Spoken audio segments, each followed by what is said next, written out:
Dear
you, yes you who's been with me since the beginning, you who's new and just starting, and you who just stumbled into this video.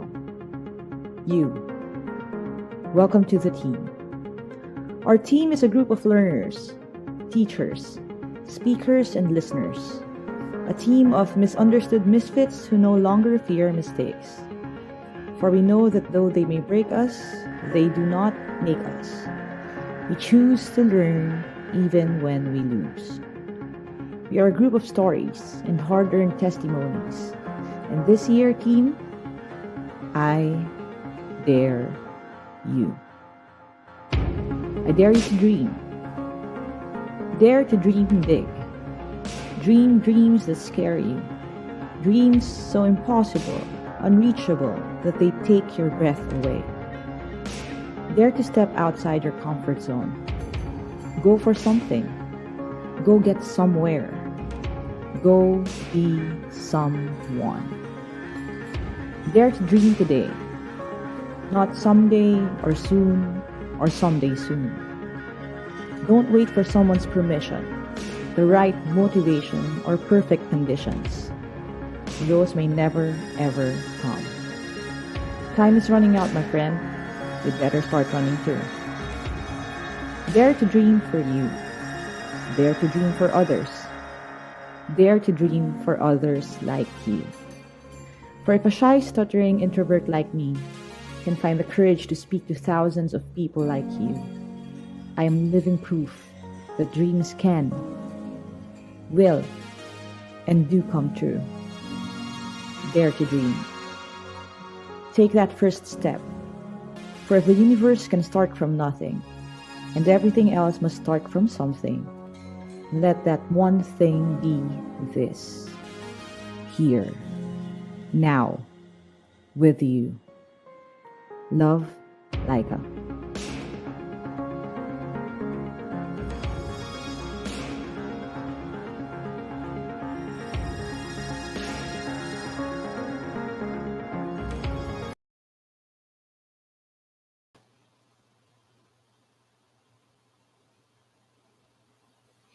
Hi everyone, good morning. Ayan. Good morning sa inyong lahat watching. Meron tayong quick crash course on fractions ngayong morning na ito. Now, the reason why I decided na ito yung maging topic natin is because I noticed na a lot of people have trouble with advanced na math topics, calculus, trig, yung algebra natin, word problems at that. And a lot of yung, I guess, worries nila or anxiety nila about those more advanced topics is really because of yung mga fundamentals pagdating sa fractions eh hindi pa ganun ka-solid. Okay? Now, I made a meme yesterday, no, yung about learning gaps as a students. I posted that yesterday on Facebook. Ginawa ko pala siya the other day. And a lot of people were sharing their reactions, no. So the meme goes like, meron nung airplane, di ba, na aalis. Tapos sabi nung teacher, oh, alam nyo na dapat ito. And then the teacher goes on to explain. Tapos naiwan yung mga students dun sa, dun sa hagdan. Ibig sabihin, hindi sila nakasakay sa aeroplano. And that is not a criticism of people or certain teachers. But what I am trying to establish there is that this problem exists. Meron tayong mga learners, regardless of age ito ha, who have learning gaps na tinatawag. Now, when we say learning gaps, ibig sabihin, nahihirapan silang i-build yung next level ng knowledge kasi hindi pa solid yung foundation sa ilalim nito. Hindi pa nila ma-build yung ibabaw kasi hindi solid yung foundation. So it's a lot like building an actual house. 'Di ba? Pag natatayo tayo ng bahay, kung shaky yung foundation natin or hindi siya solid or hindi pa tuyo yung semento, 'di ba? Tapos nagtayo ka ng bahay, syempre magka-crumble 'yun, no? Masisira siya. So that is why we are going to devise a series of crash courses, sabihin na natin, when it comes to topics na magagamit nyo pa in the future. So we're going to go through fractions. Hopefully, we can finish at least half this morning. We're going to talk about integers. We're going to talk about a few other things pa. Okay? So again, no, parang crash course, ibig sabihin ng crash course, kung medyo nalimutan na or wala pa masyadong alam, hopefully this helps you get started. So again po, hindi po ito comprehensive, no? But this is a good place to start. So before we start, at habang hinihintay natin yung mga iba, by the way, thank you sa mga nag-share ng live stream natin this morning, sa lahat rin na nagpapadala ng stars at saka ng virtual gifts. Thank you sa inyo. Ayan, mag-aano lang tayo. Magbabatian portion muna tayo. Okay? So, good morning sa mga taga Cebu. Ayan, si Ivan is from Cebu. So, good morning sa inyong lahat. Everyone watching across all platforms, good morning sa inyo. Ayan. Ano daw ang webcam ko? Sabi ni Eka Aros. I'm using my Canon M50 as my external camera. If you want to learn how I do that, go ahead and check out my video na lang dun sa aking live streaming or webinar setup. My webinar setup. Meron akong video nun sa YouTube. Okay? So, yan. Ito ang aking special na setup for you. Yes, opo, si Hailey po ito, no? Yan, itong buntot na to. Si Hailey to kung nakikita niyo. Kaya lang ano pa, sleeping time niya pa daw, maaga daw si Mommy. So, mamaya pa yan babangon. Ayan. So watching from Vizcaya, particularly Cebu, si NV Liza Tugias. Hello, good morning sa inyong lahat. From Vizcaya, Lisa is watching from Florida, USA. Hello. Good evening dyan. Tama ba? Good evening pa. No? Good morning na dito. Yan. From Bulacan naman si Vanessa BM. Hi, good morning din. Ayan, yung mga katulad ni Jude Andrew, PMA passer. Yan, congratulations sa inyo. So lahat ng mga Team Lyqa members nakapasok sa PMA, nakapasa sa PNPA, isa lang ang hinihiling ko sa inyong kapalit, which is to serve our country and our countrymen well. Okay, tandaan ninyo ha, you are not there para magkamal ng kapangyarihan, you are there to serve the people. Ayan, which is, lagi ko namang pinagpipray na sana yung mga pumasa yung mga talagang deserving tsaka who have the right heart for it. Okay? Yan, ang linaw daw ng camera. Thank you for appreciating the setup lens. Ayan. So, again, no, good morning sa inyong lahat. Sige, let's dive right in kasi again, marami tayong ground to cover. Let me just share my screen. So again, no, this is a crash course on fractions. Kahit na master niyo na siya, it's a good place to start pagdating sa pagre-refresh or pagre-review din naman. Okay? Hopefully, makatulong sa inyo ito. Okay. So, sa pagdating sa coverage natin, sabihin na natin, or sa topics na pag-uusapan natin, there are a few, no? And bago tayo makarating sa operations, pagdating sa fractions, addition, subtraction, multiplication, and division, importante for us to already have a good handle on yung mga unang topics. Ano ba yung fractions? Ano yung types ng fractions? Paano ko sila ipagpalit sa iba-ibang mga types na yan? How do I compare fractions? How do I transform fractions? And then because of yung transforming ng fractions nga, meron tayong parang prerequisite pa dyan, which is finding the LCM or finding the least common denominator. Least common multiple kasi yan, di ba? Remember nung bata tayo, parang tinatanong natin, ba't kailangan ko aralin yung GCF, yung greatest common factor, tsaka yung LCM, yung least common multiple? So, one of the reasons why we study that is because lalabas siya or babalikan tayo niyan pagdating sa discussion on fractions. After that, we talk about simplifying fractions din, divisibility rules also come into play. Di ba? Kung pwede ko ba siya i-divide sa 4, pwede ko ba siya i-divide sa 6. The faster we are at this, the faster it will be for us to solve fractions as well. And of course, pasok na dun yung operations. Now, ang goal natin for this morning is for you to have a solid foundation on at least the first 4 topics. Okay? So how do I teach this to, sabihin natin, learners na medyo nalimutan na ito? Okay? Now, the first thing na I would want you to understand is that, again, crash course lang ito, hindi pa siya as comprehensive. Kung gusto ninyo ng mas himay, na may mga quizzes at kompleto siya ng discussion, na we will take our time to go through everything, we already have a playlist on YouTube. Currently, meron siyang 15 videos. Okay? You can watch this. Ang link niya ay bit.ly/tlfractions. Pwede na siyang panoorin ngayon. Okay? Pero, yung setup niya, naka-arrange na rin yan in order of yung mga importanteng aralin. Dito muna tayo sa pinaka-basic. Okay? So, ano ba ang fractions? Na ang definition niya, kung pasisimplihin lang natin, these are parts of a whole. Ibig sabihin, bahagi sila ng isang buo. Okay.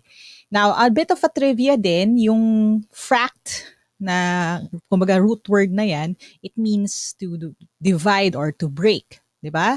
Kaya if you think about other words na may fract, refraction, for example, di ba ang ilaw, nagre-refract siya, ibig sabihin nahahati siya or nalilihis. We talk about fractals, di ba? Yung mga may fract, ano yan, ibig sabihin yan, it's to break or may naghihiwalay. Kaya 'di ba, meron din tayong word na fragment, 'di ba? Yung mga mahilig sa online games diyan, 'di ba? Gem fragment. Yung fragment, ibig sabihin a piece. Ibig sabihin may nag-frag or may nag-break. 'Di ba? Pag frag din pagdating sa mga fighting games, ibig sabihin nun na-hit ka or nasaktan ka. So again, no, pag sabing fractions, ibig sabihin nun may nahati, these are parts of a whole. Okay? Now, one more thing we have to understand is kung ano yung ibig sabihin nitong mga parts na ito. Okay. Now, the idea goes, if meron akong isang buo, 'di ba? Itong buong circle na ito. Tapos meron akong parts niya or hinati ko siya unang beses sa dalawa and then pangalawang beses sa apat. Okay? If kukunin ko ang piraso na ito, okay? So yan, forgive me for my incomplete shading, no? Pero kung kunwari, yan, kinuha ko tong piece na ito. Okay? Paano ko siya isusulat in fraction form? Okay? Now again, you can utilize yung ating comment section to make this as interactive as possible. Pero paano natin isusulat itong part na ito? Kung yung isang buong circle ay 1, ano ito? Okay? Now, ang susi dyan would be knowing kung ano ba yung numerator at saka denominator. Now, the idea is, again, no, yung number sa taas, we call it the numerator. At yun yung dami ng parts dun sa pagkakahati ng ating whole. So, you have 1. This is one piece out of apat na hati. Okay? Ito yon yung 1, 2, 3, and 4. Itong 4 na yan, siya naman ang ating denominator. Okay? Now again, for some of you, madali na yan. Gets ko na yan. Well, yes. But, again, no, we're going to go through the entire thing, crash course po ito. Okay. So again, ang numerator ay kung ilan yung hati or ilan yung kinuha mong piraso. So this is 1 out of kung ilan yung total na pagkakahati ng isang buo. So we have 4 total slices, 1, 2, 3, 4. Kumuha ka ng isa lang pinag-uusapan natin. So that is 1 piece out of 4 total. Okay, so again, parts of a whole. Okay, now the next question would be, paano kung ganito? Okay, ano lang to bit of a parang exercise para maintindihan natin talaga kung saan kinukuha yung numerator at saka yung denominator. Okay. Paano kung shashadan ko? Ito. Yan. Ito. At saka ito. Okay. Kung isusulat nyo siya as fraction, anong fraction ito? Ayan Again, picking up yung natutunan natin, saan kinukuha din ng numerator at denominator. Anong fraction itong shaded region? Yan. Yan. Tingnan lang natin sa chat box. Yan. Again, no, good refresher. Let's just try to be as interactive as possible. So we have Ryan, sabi niya 3/8. Donna says 3 out of 8. Kiang says 3 out of 8. Gemma says 3 out of 8. Ayan. Yung mga kasama natin sa Kumu din, sumasagot. My Melody says, or Chris says 3/8. Nico Alejo says 3/8. Okay, so meron naman tayong consensus, no? This is 3/8. Now, tanong again, paano natin nakuha yung 3/8? Kasi you have 1, 2, 3 pieces out of, ilan yung hati? You have 1, 2, 3, 4, 5, 6, 7, 8 na slices. Okay? So this is 3 out of 8. Okay. Now, once we have that, at least, di ba, yung in our heads, how do we explain fractions? Medyo maintindihan na natin na, okay, bahagi-bahagi pala sila. Pag nag-add ako ng fractions, parang, kumbaga, kumuha ko ng mga pizza, tapos pinagkakasya ko siya sa ref, so pinagsasama ko sila. We already have a basic idea on fractions. Now, for those of you who have children, okay, let me just show you something, no? We have a video on YouTube right now. Ayan. Kung gusto niyo po turuan yung mga anak niyo ng fractions, type niyo lang, no? Fractions. Fractions. Lyqa. Yan. This is yung lesson natin for kids. Ayan, wait lang. Ayan. Meron tayo nito, how to teach kids about fractions. Okay, type ko na lang yon para hindi tayo maligaw. How to teach kids fractions. Ayan. Okay, yan. How to teach kids about fractions. It's this video right here. So you can watch this. Let me just give you an example, no? Ayan. Ito dito kasi, dahil tailor-made siya for kids, I explained it na ginamit ko yung paper to explain yung mga parts kung paano siya hatiin, etc. Okay? So again, no, pakihanap na lang yan how to teach kids about fractions. Okay? Now, dahil hindi naman na kayo rin lahat kids, tatalo na tayo sa next part ng discussion natin. We're going to talk about parts of a whole and ano yung different types ngayon ng fractions. Okay? Ayan. We have different parts ng fractions kanina, numerator and denominator. Ngayon, ano naman yung different types of fractions? Now, actually maraming iba-iba pang parts ng fractions, pero ito yung three main types ng fractions. Meron kasing mga types ng fractions, depende sa relationship nila. For example, you have similar fractions, yung mga ganon. Equivalent fractions, or yung tinatawag nila, no? Meron tayong unit fraction, which is kapag 1 yung nasa ibabaw. Pero ito yung three basic na types ng fractions. Number 1, you have proper fractions. Defined siya as yung fractions na ang numerator ay mas maliit kaysa sa denominator. Okay? Bakit? Kasi ang 1 is less than 4. Again, no, kung ang number sa taas ay mas mababa sa number sa ilalim, we call that a proper fraction. Proper siya kapag yung nasa taas mas mababa kaysa nasa ilalim. Okay. Now, it becomes improper, di ba? Madali rin tandaan kasi pag ibig sabihin kabaliktaran. So, possible, impossible, no? Yun ang kabaliktaran nun. So, ang improper fraction, kung ang proper, mas mataas yung nasa ilalim kaysa nasa ibabaw, sa improper fraction, baliktad siya. Yung number naman sa taas, ang mas mataas kaysa sa number sa ilalim. Okay? As you can see here, yung 4 is greater than 3. So, baliktad siya. Okay? Yung number sa taas, yung numerator ay mas malaki kaysa sa denominator. Okay. Now, ano naman ang mixed number? Ang mixed number, okay, some countries, they call them mixed fractions, no? Pero, ang mixed number, sa definition natin, is yung number na halo. Meron kang isang whole number, okay? Hindi lamang kailangan 1 yan, yung iba, ibang number yan. Tapos, meron kang kasamang proper fraction. Now, let me just pause for a bit and say na pagdating sa mga exams minsan, okay, mga civil service, ganyan, PNP, ACAT, mga PMMAE, yung mga PMAE na exams, basta yung mga iba-ibang klaseng exams, they trick the test takers by combining whole number with an improper fraction. Okay, ibig sabihin yun yung nilalagay sa given, kaya yung iba naguguluhan, no?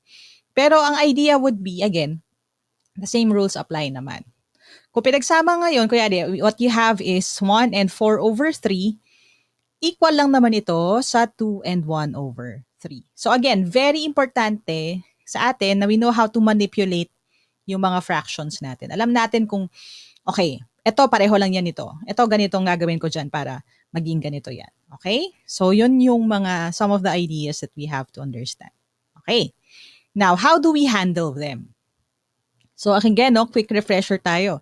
How do you deal with mixed numbers and improper fractions? Kung meron akong 7 over 5, no? 7 over 5, ano ang gagawin ko sa kanya para maging tama siya or maging mixed number siya?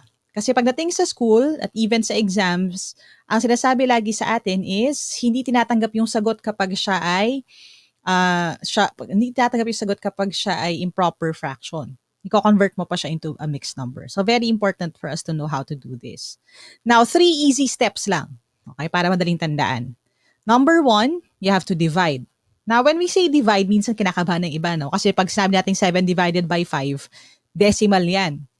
Pero hindi natin kailangan i-divide siya hanggang maging decimal siya. Ang idea lang is this, no? Basahin natin yung question. Ilang denominator ang kasya sa numerator?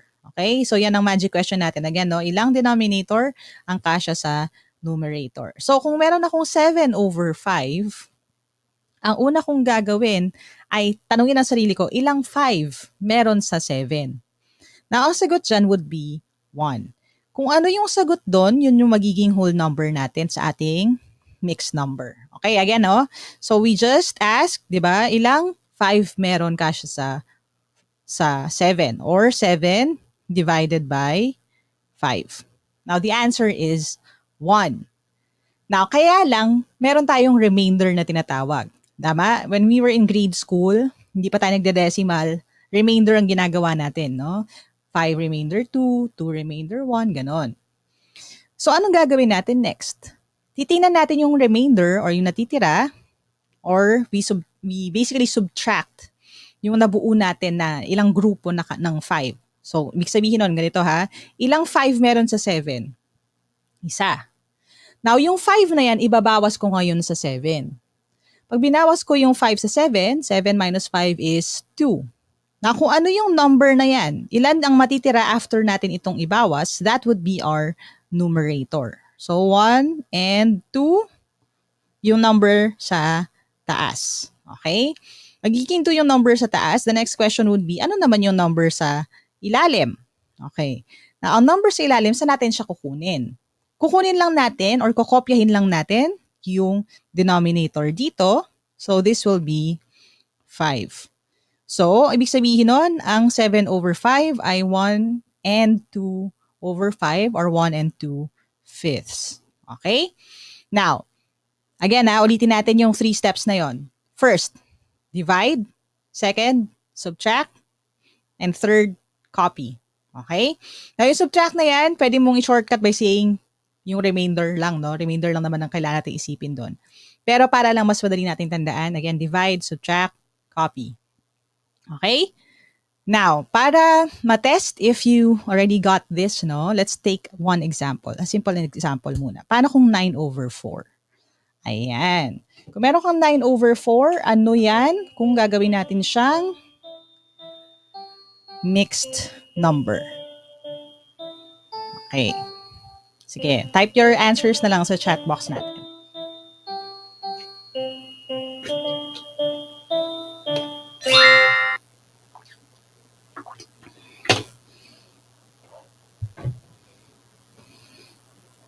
Yan, ang bibilis sa Kumu ah. Tingnan nga natin sa TikTok. Yan, may mga sumasagot din naman. So, si Tin, si Joanne. Yan, sa Facebook din, you have Catherine, Michael.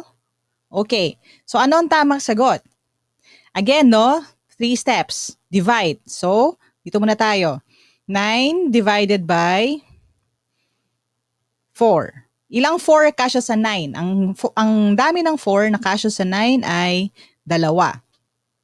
Okay? So, yan ang whole number natin. Tapos, ilan naman yung natitira? Ilan yung remainder? Now, yung dalawang 4, that is 8. 9 minus 8 is 1. So, siya yung numerator or number sa taas. Tapos, third step is just to copy. So, yung 4 lalagay lang natin sa ilalim. So, this is 2 and 1/4. Okay? So, again, no, marami naman sa inyo ang tama. Very good. 2 and 1/4. Yan. Kapag nagkamali, kunyari, nasobrahan ng isang digit, di ba? Yung iba, medyo nagkamali dun sa division, nagkamali dun sa subtraction. More practice. Okay? Meron tayong practice pa mamaya. Pero we'll move on to the next part. Now, paano naman kung yung mixed number kailangan kong gawing improper fraction? Now, bakit natin ito naman kailangan pag-usapan? We need to talk about this kasi pagdating sa adding, subtracting ng fractions, or even sa multiplying ng fractions, if you're going to use the traditional method, kapag nabigyan kayo ng mixed number, hihingin doon na i-convert mo siya into an improper fraction para makaproceed ka sa addition, sa subtraction, multiplication, division, at iba pa. Okay? So again, no, dapat komportable tayo. Mixed number to improper fraction to mixed number. Dapat kayang-kaya natin gawin yan. Now, pagdating dito, it's actually a little bit easier. Iikot lang natin siya. Okay? Ganito yun, ha? So, yan. Ikot. Ikot lang. Mula sa taas, galing sa ilalim. So, paano ba to? Counterclockwise. No? Counterclockwise na ikot. Ang gagawin nating first step is to multiply. So, you have to multiply the whole number and the denominator. Okay? So, now you have 3 times 5. Now, 3 times 5 is 15. Okay? 3 times 5 is 15. Now, the next step is to add. Okay, anong i-add natin? I-add natin yung product na yan doon sa numerator, which is 2. Okay. So, 3 times 5 is 15, plus 2 is 17. Now, yung 17 na yan becomes our new numerator. Tapos, para makuha natin yung ating denominator, kokopyahin lang din natin siya. So, here you have 5. Okay? So, the answer is 17 over 5. Ingat lang sa details ha. If you make a mistake, it's okay. Again, this is a safe space for us to learn and relearn these things kapag nalimutan na. Susi dito, careful dapat. Attention to detail. Okay ha? Ulitin natin ha. Inikot lang natin siya. You have 3 times 5 plus yung number sa taas, which is 2. So, 3 times 5 is 15 plus 2, 17 ang ating magiging numerator. Over, kokopyahin mo lang yung denominator, which is 5. Nakuha ba yon? Ready na? Okay, your turn. Paano to?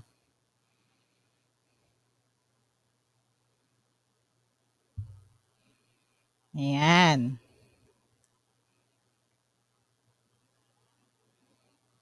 Kayang-kaya?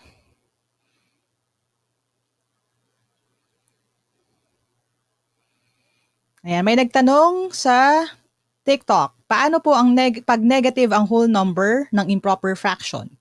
Then you will treat it as a negative integer. Okay? I'll show you later kung gagawin nating negative yung 2. Pero hintayin mo natin yung sagot ng lahat. That is 7 over 3. Ayan, check nga natin. So again, no, iikot lang natin yan. First step is to multiply. 2 times 3 is 6. Tapos, idadagdag natin yung number sa taas, which is 1. So, that will give us 7. Tapos, over, ilan ngayon yung number sa ilalim? Kokopyahin lang natin. That is 3. So, the answer is 7 over 3. Very good. Tama kayo. Yan. Congratulations sa lahat ng sumagot ng 7 over 3. Palakpakan naman dyan. Okay? Pero, paano daw kung negative? Okay, let me just erase this, no? Ayan. Paano pag negative siya? Dadagdag ko lang yung sign na negative ha. Gawin nating purple para hindi masyadong alangan. Okay. Paano kapag negative 2 and 1/3? Okay. Ito yung binigay sa inyong problema. Anong gagawin ko dyan? Again, it's the same thing. You will just treat it as a negative number. So again, ikot lang pa rin. Okay? Negative 2 times 3. Now, we will cover integers again in a later lesson, pero the idea is kapag dating sa integers, pag negative times positive, makukuha natin is negative. Again, pag magkaiba sila ng sign, negative. So, negative 2 times 3 is negative 6. This becomes negative 6. Okay? Now, the problem here is this. Kapag may negative 6 ako, tas nagdagdag ako ng isa, okay? Kapag sinunod natin yung rules when it comes to integers, negative 6 plus positive 1 will become negative 5. Now, pag ginawa ko tong negative 5 over 3, okay, hindi na siya negative 2 and 1/3.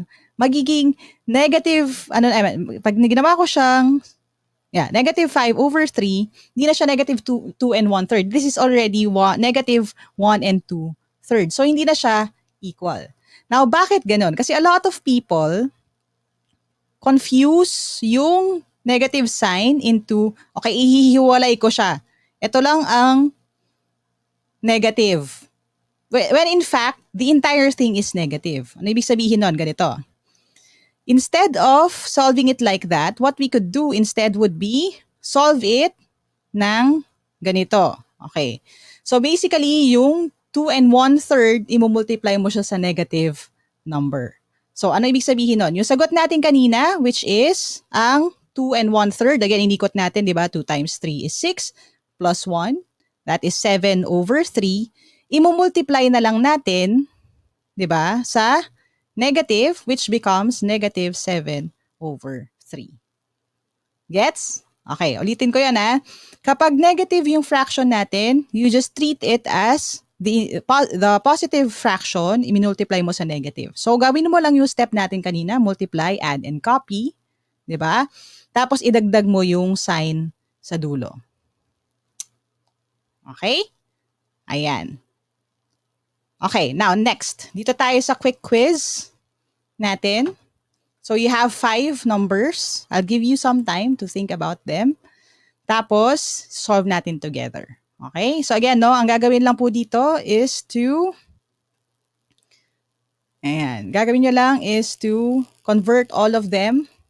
Kung siya ay mixed number, gagawin mo siyang improper fraction. Kung siya improper fraction, gawin mo siyang mixed number. Yan. I'll give you some time to think about it. Isip-isip muna. Ayan. Comment nyo lang sa comment section natin kung ano ang inyong sagot. Ayan. May mga nakasagot na ng first one.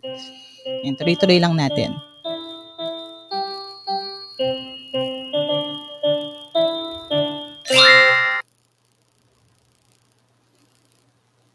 Okay? So again, no, pagdating sa ganitong topics, ano lang tayo? Kumbaga, we just need to keep practicing. Tapos para siyang puzzle no? We have to push ourselves to understand. Paano nga ba to gawin? Or paano nga ba to para mas madali ko tong tandaan? So again, no, one thing I encourage you to do when you're learning, you don't just learn to pass, no? You learn how you learn and you learn how to explain it, no? Big sabihin nun, okay, naintindihan ko na siya, pero may added layer ng, naintindihan ko siya ngayon, pero paano ko siya mas matatandaan? No? Pag tinanong natin sarili natin, nung tanong na yun, how do I remember this better? It pushes us to devise ways. Paano ko ba to, ano bang technique dito na pwede kong buuin? Paano ko ba siya masosolve ng mas mabilis? Diba?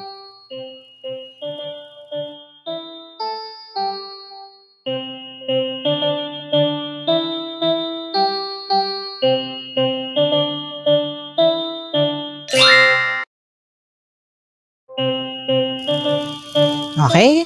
Game na? Sige, game na ha. Last round na to.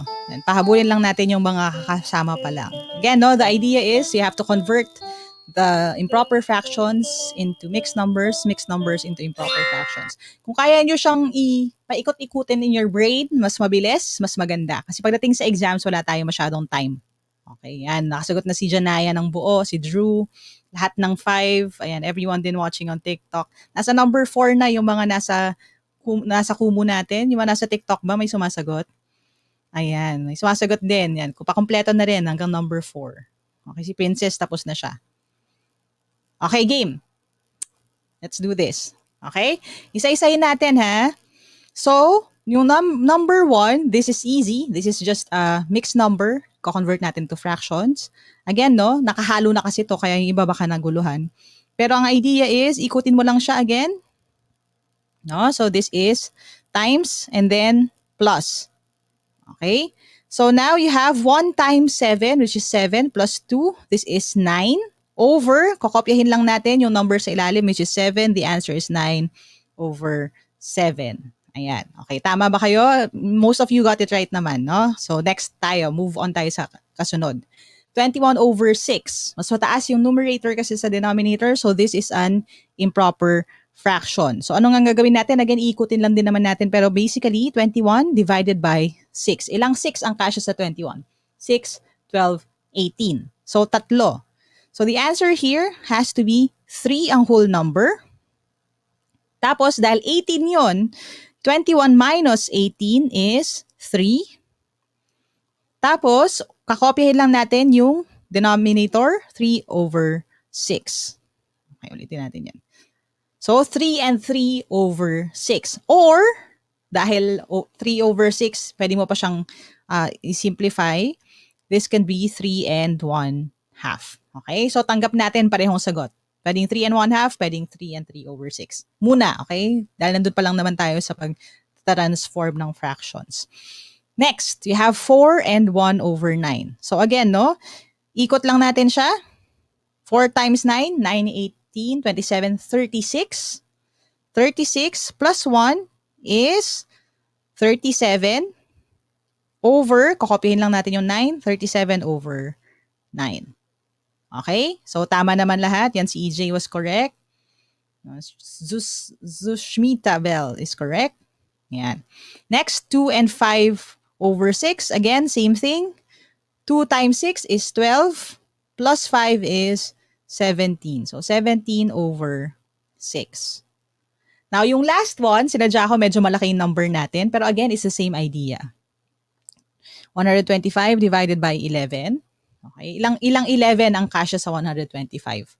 Now, what I usually do is I have threshold numbers na tinatawag. Pag sinabi natin threshold numbers, ibig sabihin madali itong matansya.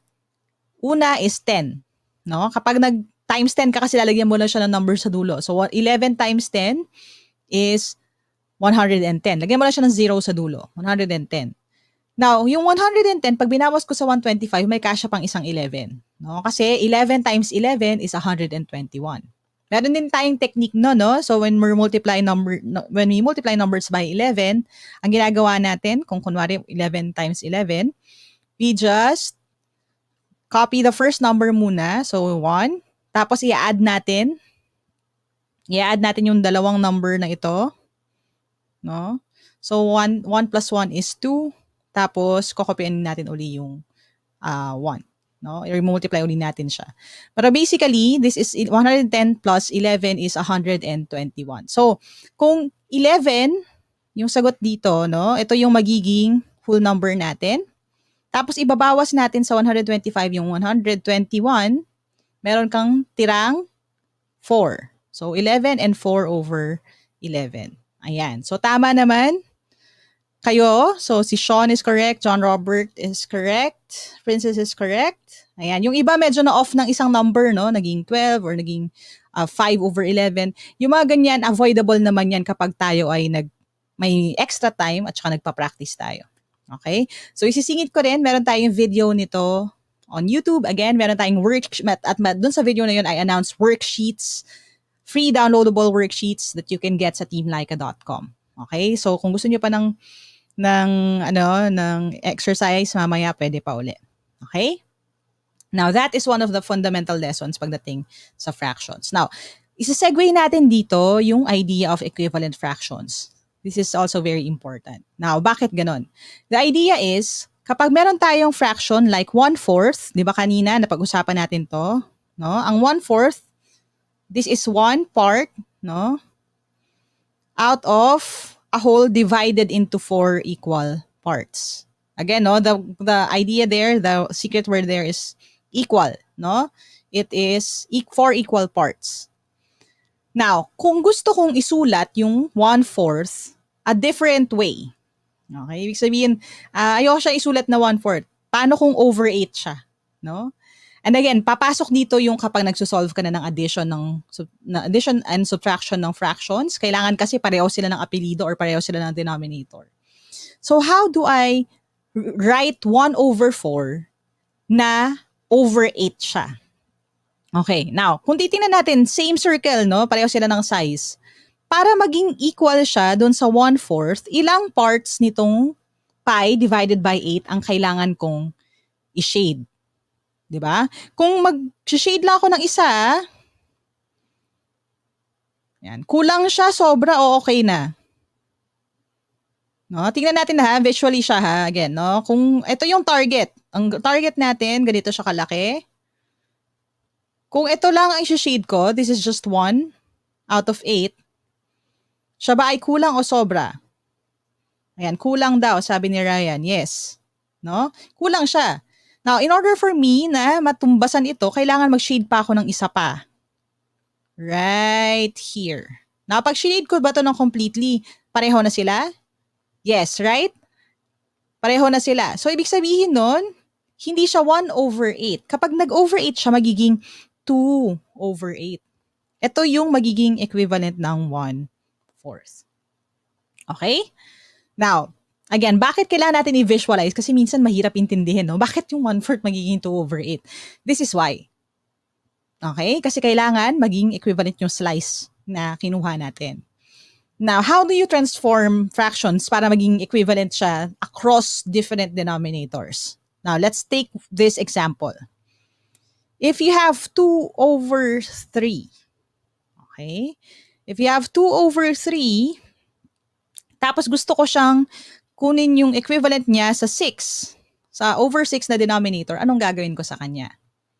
Now, nakita nyo na kanina pa tayo nag-iikot-ikot. Right? Sa case na to, mag-iikot lang din tayo. Anong gagawin natin doon? Now, familiar ba sa inyo yung ratio rotation nating technique? Di ba? Familiar, di ba? Kasi this is basically ratio and proportion. Okay? Ito ang unang patikim ng ratio and proportion natin. So, kung gusto kong maging 6 ang denominator, gagawin ko lang 6 divided by 3. Okay? 6 divided by 3 is going to give me 2. Okay? 2 yung sagot. Tapos yung 2 na yan ngayon, i-multiply ko siya sa 2, which is yung numerator. Again, no? Divide, multiply. 6 divided by 3 is 2. 2 times 2 is 4. Tapos yun na yun. So, ibig sabihin nun, 2/3 is equal to 4/6. Okay? Now, paano naman yung 9? Again, same thing. We go like this. No? 9 divided by 3 is 3 times 2 is 6. 30 divided by 3 times 2. 30 divided by 3 is 10 times 2 is 20. And again, the more you practice, pagdating sa ganito, bibilis pa kayo. Parang, okay, so magka-count lang pala ako nito. Alam ko lang yung multiplication table ko, okay na ako. Right? So again, no, that is the number sa ilalim na target mo. Gusto mo maging over, ganun siya. Divide mo dun sa current denominator, tapos imumultiply mo siya doon sa numerator ng original na fraction. Okay, now, again ikot-ikot lang. Ready? Now, mag-ano tayo? Exercise tayo. Yan. Sabi ni I am Ryan Reynolds, actually yan ang mga tanong sa exam pag nag-apply ka ng work. Yes, no? Totoo yan. Nasa intake exam yan. Basic English, basic math usually. Tapos a little bit of logic minsan. Tingnan natin ha, magku-quiz tayo. You have 2 sets. Yan. Pa-convert lang, 2/5 across, 4/7 across. Go. Yan. Solve natin together. Lakihan ko lang para mas makita nyo. Yan. La Lauren says, even in entrance exams, yes. Kaya, again, no, this is why we are starting this series. Magka-crash course tayo nitong mga topics na ito. Luna Jerome, ngayon ko lang na-gets to. Well, thank you. At least, di ba? Na-gets mo na siya. So it's really easy, actually. You just need to have a good grasp of your fundamentals. Again, no, meron tayong videos naman on YouTube kung mabibitin kayo. Pero for now, ayan. Salamat din sa mga nagsasend ng gifts, by the way, ng stars. Ayan, kung nasan man kayo nanonood, maraming salamat sa inyo. JC, salamat. Ayan. Hinahabol nyo ba yung 10K? 10K stars. I appreciate that, by the way.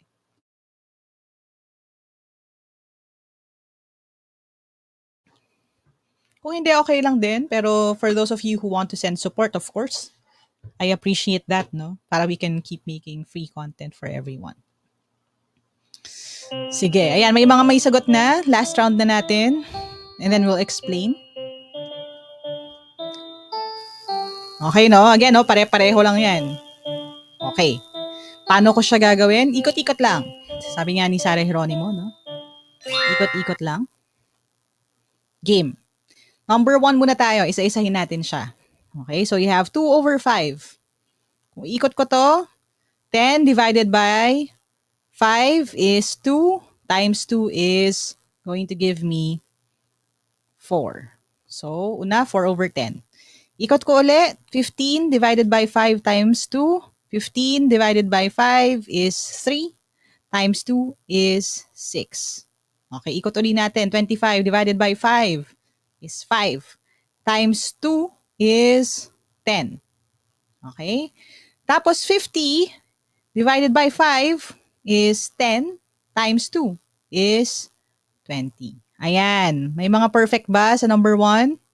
Congratulations. No? Salamat sa pamonsary o ng Thank you sa mga nag-send ng gifts. Ronora, Lynn, salamat. Okay? Now, after that, doon tayo sa pangalawa. Okay, 4 over 7 to 21 over 21 over 35, etc. Okay, ikot natin again. 21 divided by 7 is 3 times 4 is 12. Okay? 12 over 21. Okay, next, 35 divided by 7 is 5 times 4 is 20. Okay? Or 20. 42 divided by 7 is 6 times 4. 6, 12, 18, 24. Okay? And then 77 divided by 7 is 11 times 4, which is going to give us 44. Ayan.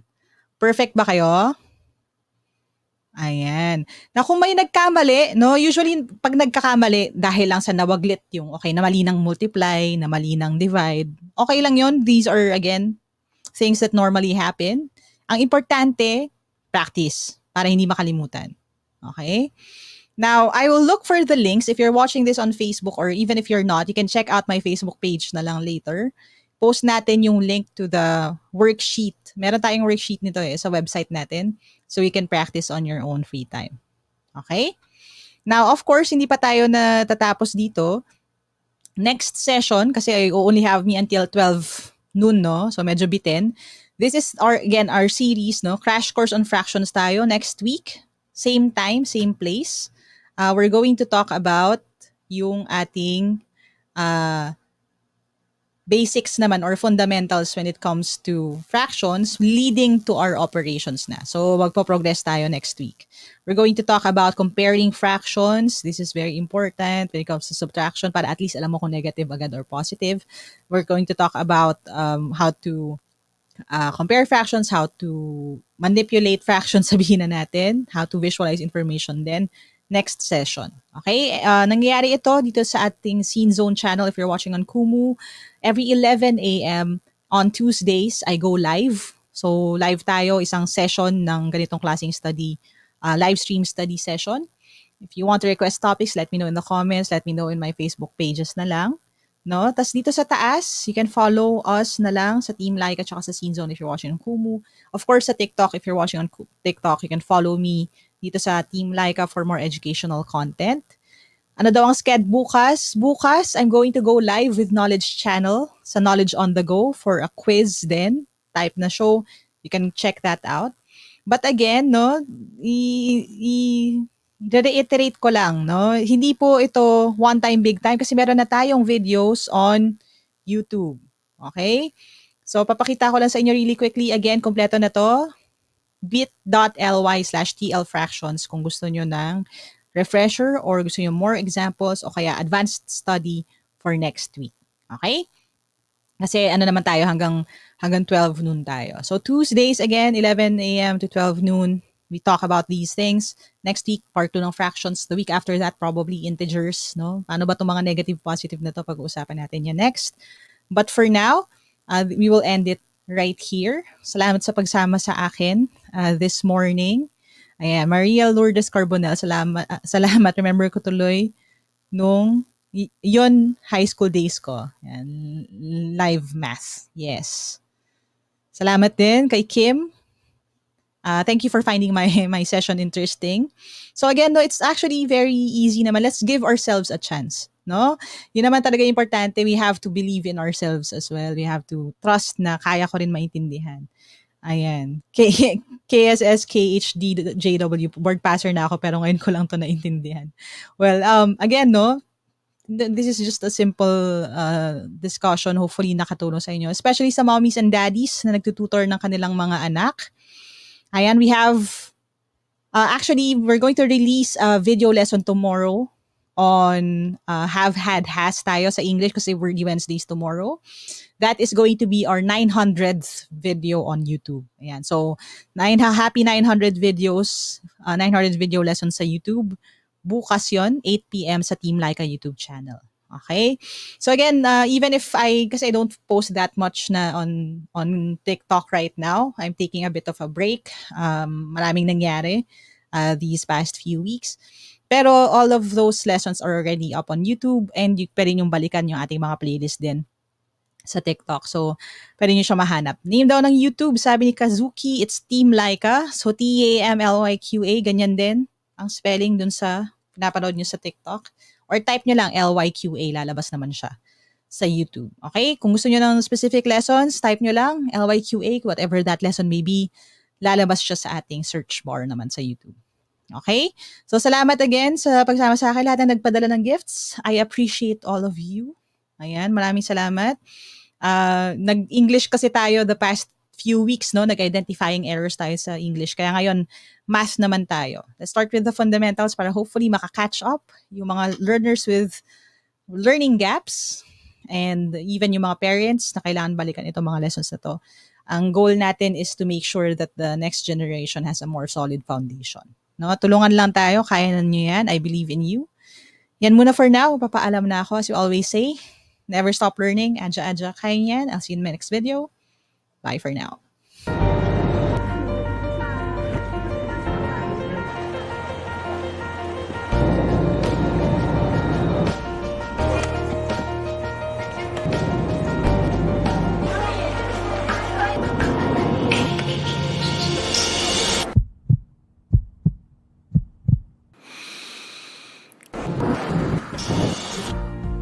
For the past 3 years, this has been my life. You, this team, has been my life. And I'm just grateful. I'm grateful for the memories, the laughter, the tears, the sleepless nights, and the long days. All the things I had to do. And all the things you did with me. Thank you for your love, your support, your faith.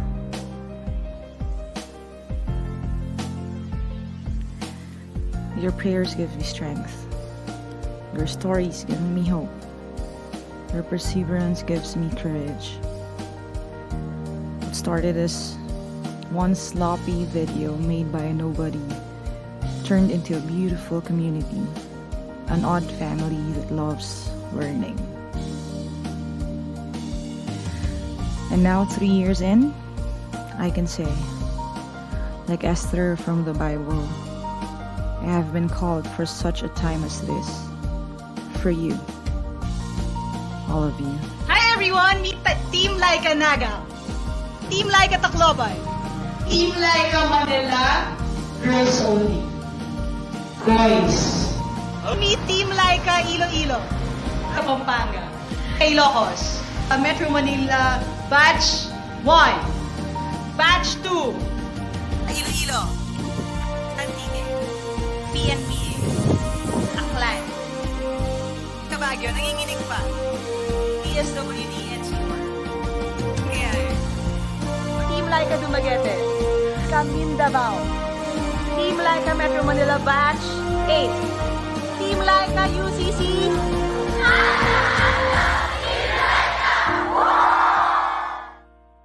And when that time ends, I'll still say that all of this is by Him, through Him, and for Him who made all of this happen.